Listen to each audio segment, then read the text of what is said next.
लग्नाचे दागिने म्हणजे श्रीमंत पेशवाई दागिने, नाशिकचे सुप्रसिद्ध सराफ मयूर अलंकार सराफ। ताज्या बातम्यांसाठी नाशिक न्यूजच्या YouTube चॅनलला सबस्क्राईब करा आणि बेल आयकॉनला प्रेस करा।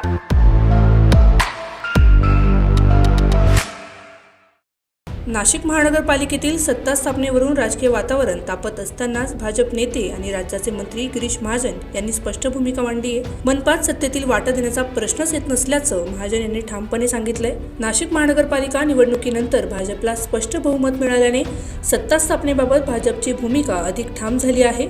शिवसेना ठाकरे गटाकडून सत्तेतील सहभागाबाबत सूचक वक्तव्य होत असतानाच मंत्री गिरीश महाजन यांनी मनपात सत्तेतील वाटा देण्याचा प्रश्नच नसल्याचं स्पष्ट केलंय। महापौर पदावर भाजपचाच उमेदवार विराजमान होणार असल्याचंही त्यांनी यावेळी सांगितलंय। तो आमच्याकडे आलेला नाही। आम्ही या ठिकाणी अतिशय मोठ्या बहुमतामध्ये या ठिकाणी आहोत। आम्हाला कुठेही कोणाचं म्हणजे कुबड्यांची गरज आहे। थोडक्यात आपण जी भाषा बोलतो की कोणाच्या कुबड्या घेतल्या तशी आम्हाला कुबड्यांची गरज त्या ठिकाणी। आमचे 72 नगरसेवक आहेत, अजून 4-5-6 आमच्याकडे येणारे आहेत, म्हणजे आमचे लोक 70-78-80 त्या ठिकाणी होत आहेत आणि त्यामुळे तशी आवश्यकता नाही।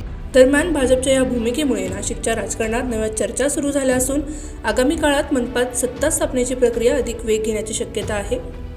Bureau report, Nashik news, Nashik. ताज्या बातम्यांसाठी नाशिक न्यूजच्या YouTube चॅनलला सबस्क्राईब करा आणि बेल आयकॉनला प्रेस करा।